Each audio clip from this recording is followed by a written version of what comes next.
Welcome back to another episode of NewOrleans.Football presented by PJ's Coffee, coming to you from our studio up here on Vets next door to my guy, Matt Bowers. If you're in the market for a new car, make sure you check out Matt at one of his many locations. He will get you the best prices, best customer care. Shop smart, shop local, buy from Matt. All right, going off script here, just real quick to start out with, Yeah. the Saints have Gabe Davis coming in for a visit. I think there's an obvious need there for that just different body type at wide receiver. He's somebody that probably makes sense on a just stature standpoint, has a little bit of production throughout his career. Not a great season last year in Jacksonville, got hurt, injured. 2 years prior, you could bank on about 750 yards and 7 touchdowns. What do you think? I'm a little torn because even though he does have the stature and the body type, he was very weirdly used as almost exclusively a deep threat in Buffalo. That's like kind of all he did. He caught like 50% of his passes, and they were either deep touchdowns or almost nothing in that offense. But I did read one scouting report on him that he was their best blocking receiver. He was named a captain. So those are intangibles that make me really like him. I don't see anyone on the Saints that I think. I even just talked to Keith Williams about it last week. Is there anybody that we're missing that's like a block, like your best blocker? And he said everybody has to be a good blocker, and even Chris and Rashid have gotten better, but none of those guys are like great run blockers. So if he's that is definitely a reason to keep him. He is a 6'2" receiver who, if they have a vision to use him in traffic as a possession receiver, then that would be even better. It's just weird to me. When I hear the name Gabe Davis, I immediately think deep threat. And that's one thing they don't necessarily need, but I think he has the ability to fill in all those other gaps. And obviously he's a professional, experienced receiver, which this team needs. If you're giving me Gabe Davis for $1 million, like yeah. I'm not like picking it through. It's like here's a guy that can play football in the NFL, and either he works or he doesn't. And if he doesn't work, it's $1 million, and it's a league minimum contract. You got to have 53 of them on your team. He's probably more talented than some of the other guys on the roster, For sure. So I'm totally fine with it. The funniest thing that I think happens, like whenever a team signs someone, like in August or whatever, and they're like, "Oh no, he like sucks," and it's like, "Well, is he better than the 90th guy on the roster?" Yeah, probably so. And look, the big thing with Gabe Davis is he has a knee injury. Kind of got the feeling that he's not going to be ready to play until about October. Okay. So I think that you would get him. He would probably be on your team. And look, I don't know. It's just kind of the rumor out there right now on that date. But you get him. He'd be on your team. He'd be sitting on your IR, and you have an insurance policy that you activate or you don't. Yeah. And you probably do at some point, and you see if Gabe Davis can make some deep plays, if Gabe Davis can make some plays over the middle, if he can make some catches in the red zone.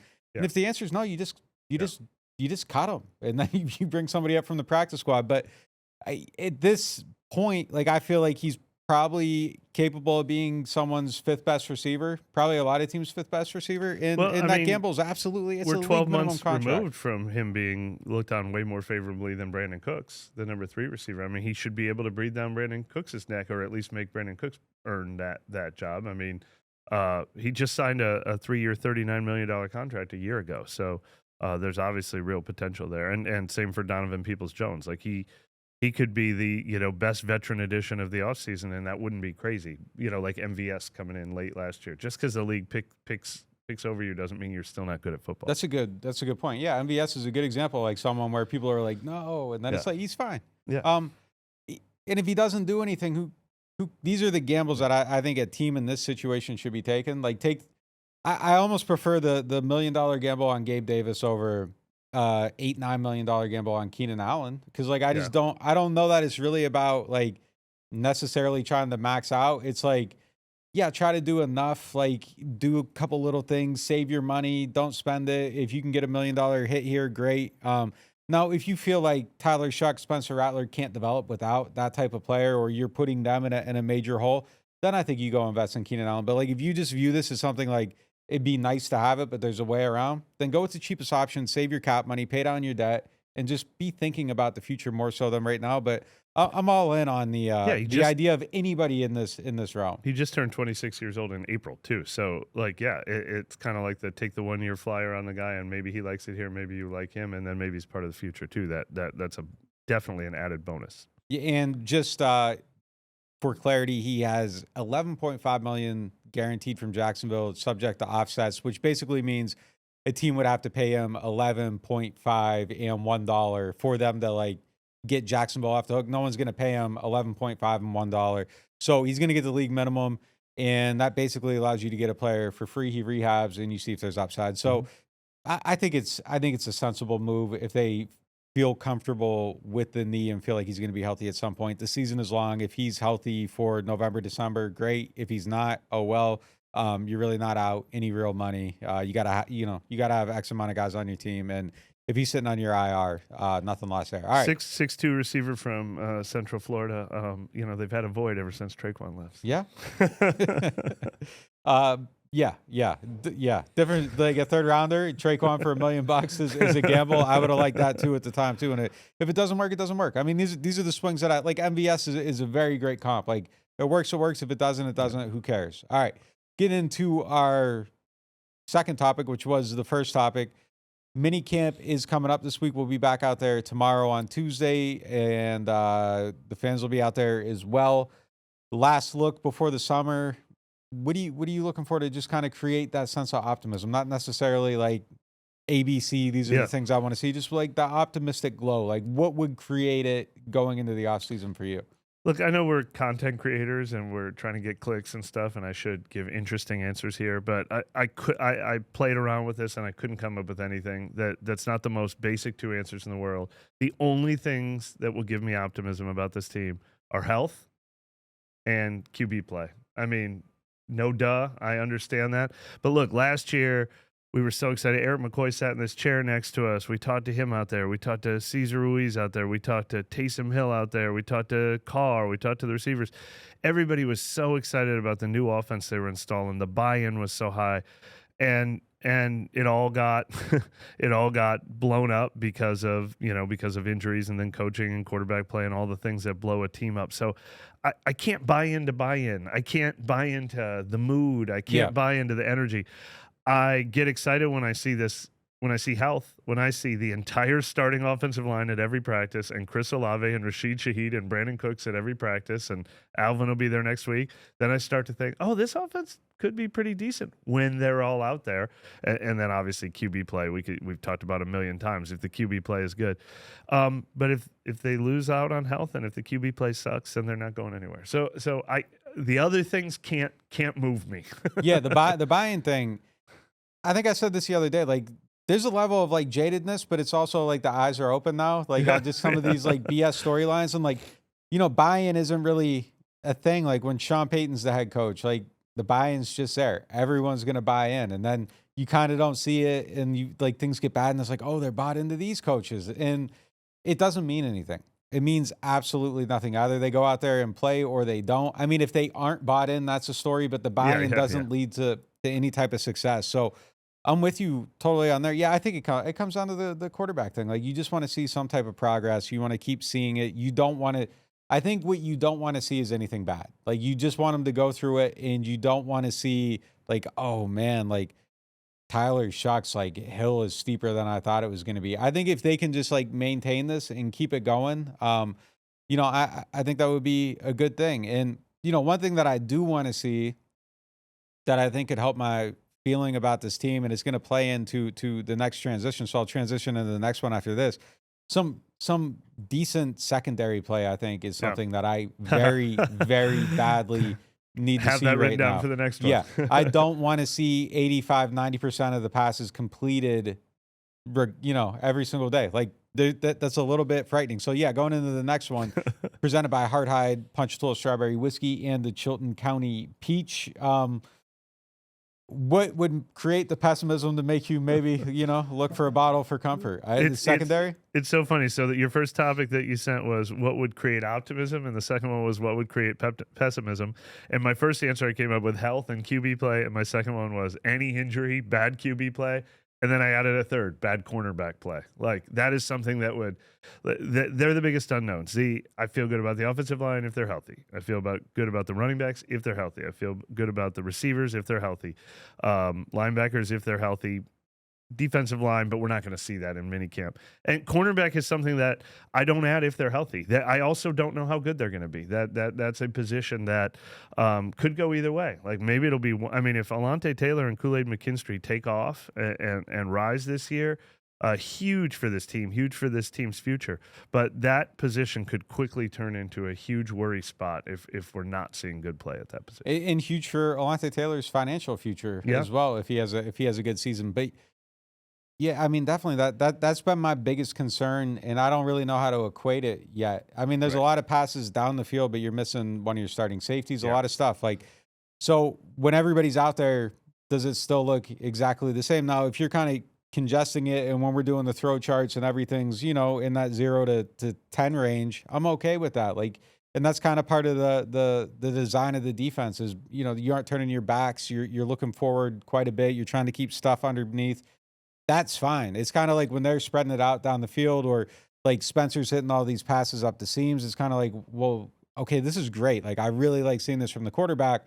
But on the flip side, should they be getting diced up by Rattler and Shuck at a 95% clip every single time we're out there? And I feel like the answer is no. Like, I don't think we're going to see 95% completion. That's what it's been, though. But yeah, that's what it's been. It's been 8 of 8, 7 of 8, 8 of 10. Like, it's literally been like 95%. There's no, but you got to get a stop at some point. Like that rate is insane. Like, Drew Brees wasn't hitting 95% of his passes every single day that we're out there. Like, if that continues on through 4 practices, like that's a worry. Yeah, that's a worry concern.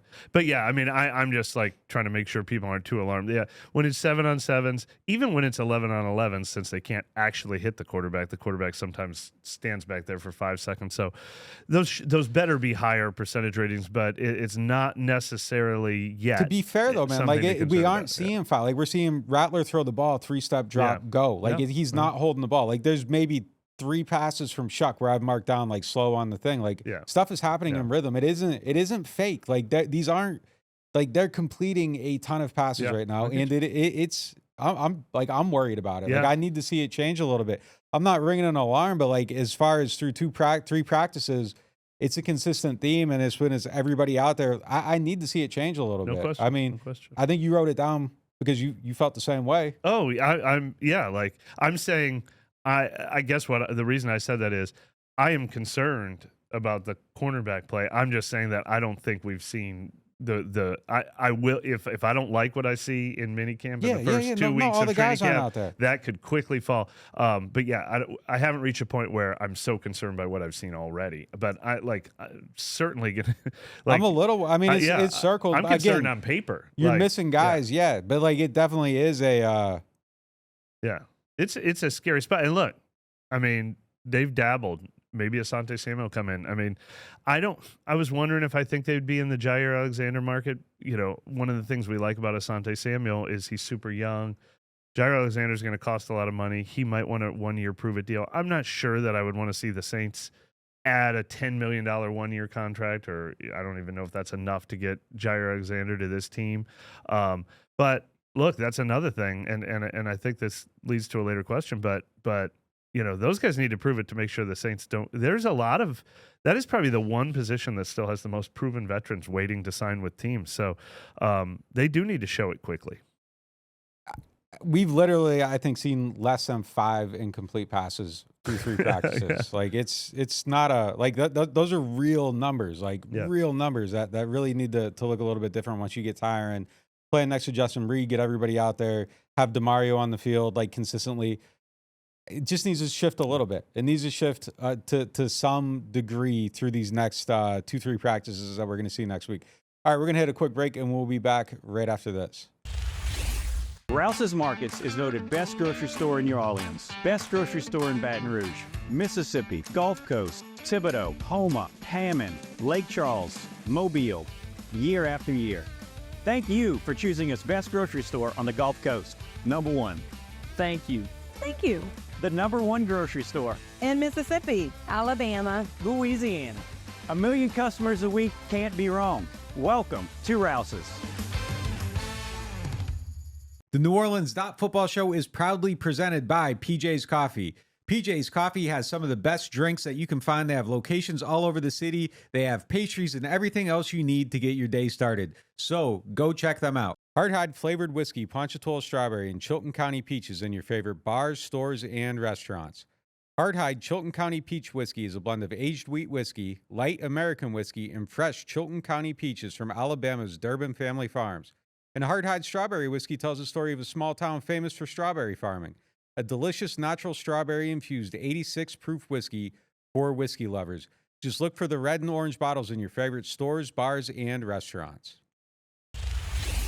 Welcome back to NewOrleans.Football. It is now time for our next topic, presented by Bobby Hebert's Cajun Cannon Restaurant. A little quick heat check before we get into minicamp here. Couple things I want to get on paper here. Do you have an early Darkhorse candidate going into minicamp? Yeah, I mean, I would pick Yarns, the undrafted rookie running back, if I didn't like Neal, the 6th round running back, so much. But the opportunity is there for either one of those guys to play a huge role on this team. I mean, all the other ones I considered were like 7th-year veterans who were doing more in practice than I thought. But if we're looking for young dark horses, I think the running backs are the guys that can provide some juice. So you're going Yarns. I would have picked Yarns. My backup is probably Simpkins, the Nick offensive Simpkins, lineman. I wrote in my notes. Yeah.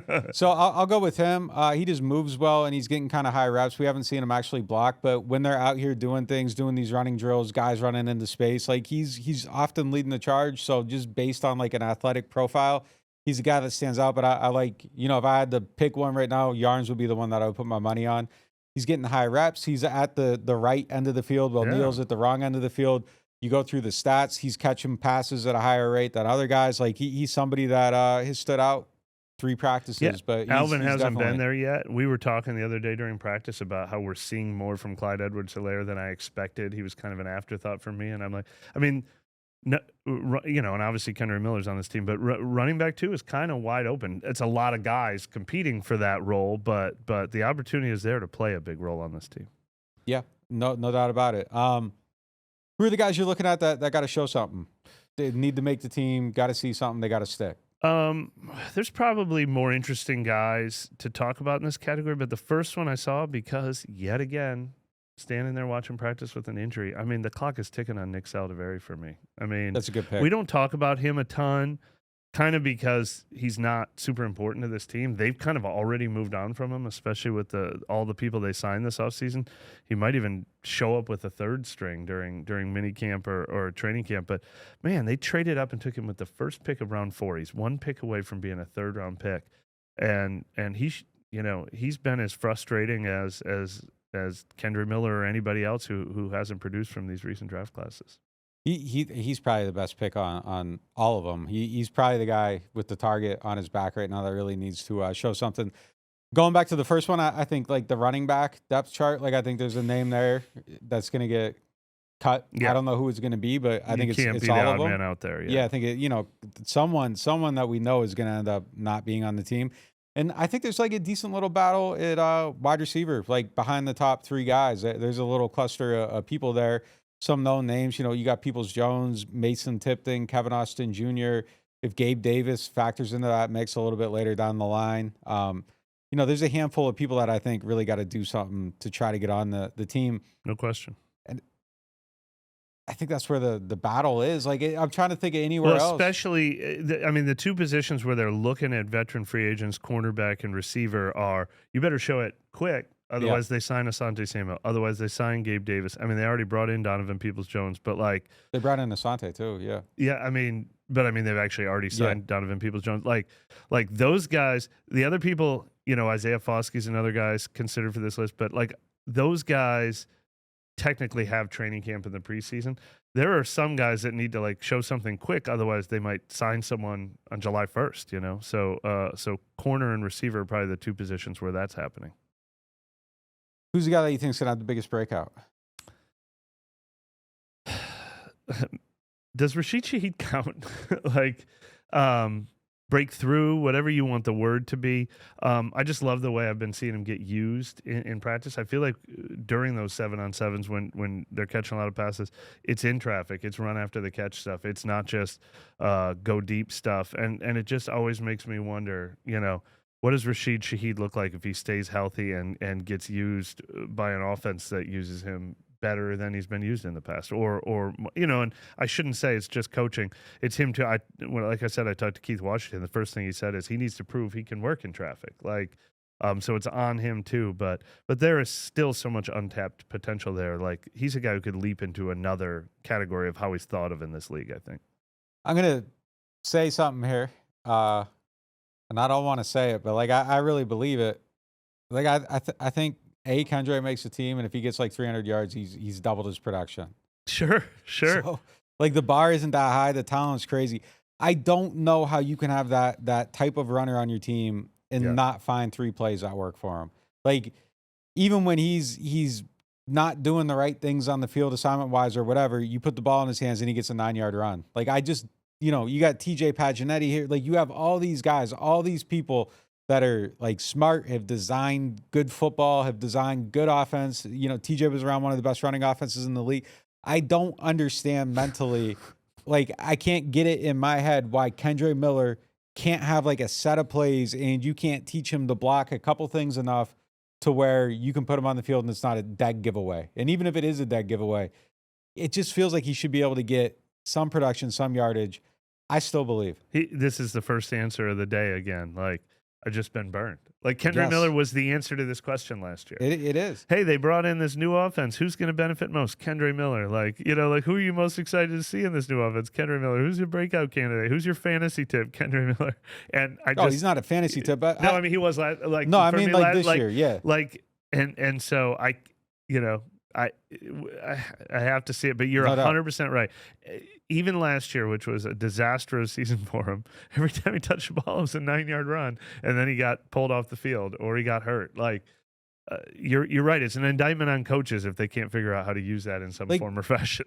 If you can put Taysom out there and it's a tell and he can run the ball and succeed, like, I feel like you should be able to some degree just have enough diversification to where if they cheat, like, you're hitting them on a quick swing or something. Like, there has to be something you can do to use that talent. And man, if you can't, like, it doesn't have to be everything. He doesn't have to be able to do everything Alvin does. Like, just give him like a set of plays and get him on the field somehow. Well, it goes back to my first answer. I mean, remember Rashid Shaheed's first year on this team? His first 2 touches were 60-yard touchdowns, and then like he'd get 4 touches a game, and it's like, I mean, do better than that. Yeah. like if someone has home run potential, make him strike out 7 times before you stop trying. Yeah, no doubt. All right, we're going to hit a quick break here, and we'll be back with the question of the day. I got hurt in a car wreck. Why should I get Gordon? Because when you're hurt, you need money. And I fight for the people of Southeast Louisiana every day.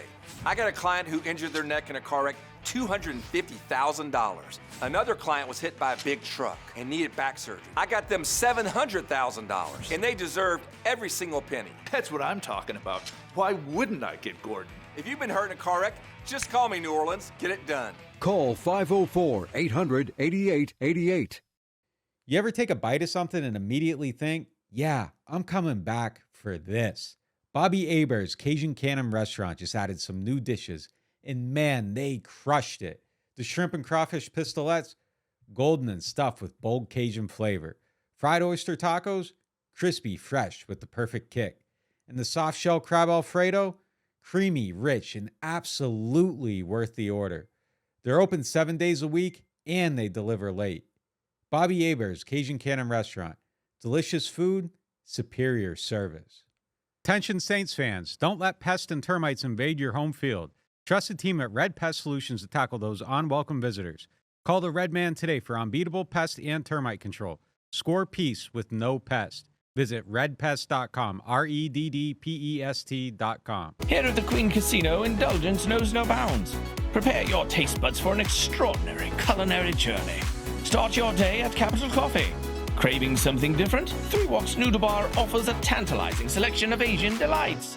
At 1717 Kitchen and Cocktails, savor American cuisine with a twist. Or ascend to the loft for an elevated experience. Enjoy artesian grazing boards and exquisite craft cocktails. Join us at the Queen Casino. Your royal adventure awaits. Welcome back to NewOrleans.Football. It is now time for the Get Gordon question of the day, presented by Gordon McKernan Injury Attorneys. If you are in a wreck, make sure you get Gordon. He'll get you right. All right. So if Gabe Davis comes in, he gets signed, who's in danger? Everybody not named Chris Olave and Rashid Shaheed. I mean, I think Brandon Cooks is the number 3 receiver on this team. But like I said, a year ago, Gabe Davis was thought way higher than Cooks. Cooks has the head start. He has the health. So I don't think he's in danger necessarily, but he's in the conversation. And then everyone else, I mean, Donovan Peoples-Jones probably and Cedric Wilson are probably the number 1 and 2 answers because they're veterans. But how does Bub Means get on the field? How does Mason Tipton get on the field? How does Kevin Austin get on the field? I mean, usually you only have 4 active receivers a game, maybe 5 if one of them's playing special teams. So, Dante Pettis, anybody who is not Olave and Shaheed, this is a shot across their bow. Yeah. The wording on the screen we have right there is who's the odd man out. I agree with everything you said as far as who's in danger. As far as odd man That's out, true, I don't think there's anyone in yet. So I don't know if there's an odd man out. You got your 3 and then it's wide open. Danger, everybody's in danger. Fair. No one's out because no one's in. But so Fair. Someone needs to figure out how to get in. But yeah, I think it makes everybody's path more difficult. You're setting a barrier. And then even if you're in, once he's healthy, that's when you might have the odd man out. But someone's got to win those jobs first. I don't know who it's going to be. I think that competition at wide receiver is really kind of fascinating. Yeah, I mean, you can't count Davis as in, so you can't count anyone else as out. But if you told me, sneak preview, I'm showing you one thing, Gabe Davis is on the opening 53-man roster, then I don't think Cedric Wilson and Donovan Peoples-Jones are. I think that'd be a weird world to see Cooks, Davis, and yet another vet. I mean, I don't think they're just cutting all the young guys. They could go 5 though, right? Right, but I'm saying, I'd be surprised if they kept all those veterans. Like, I almost feel like there's a maximum number of veterans. So you think so? I think there's some redundancies So you think there. it's either Cedric or Gabe Davis? Or Donovan Peoples-Jones. I think that's 3 guys fighting for Well, one spot. I don't got Peoples-Jones in yet. I mean, Yeah, but I'm not saying counting I him think as that's anything. 3 veterans fighting for one spot. 'Cause I don't think Bub Means. I think So, Bub so you think Means it's 3 for 1, and then it's a young guy somewhere else? Yeah, It could be. yeah. That would be my I'd be very surprised if even 2 of those 3 veterans, as long as Cooks is healthy, I'd be surprised if 3, 4, and 5 were all older veterans. That As long as it's close. Yeah, I'd probably lean toward keeping a younger guy if it's close, but if it's like Cedric and Gabe Davis are like just cooking everyone, and Bub Means and Mason Tipton and these guys aren't showing it, I just keep the olds. But if it's close, I'm going with the younger guy for sure. Yeah, no doubt about it. So yeah, let's see some guys find their way in, get some hype going in minicamp. We'll have all that covered on NewOrleans.Football. If you aren't signed up, use the code NOF, 20% off your first payment. We'll talk to you next time.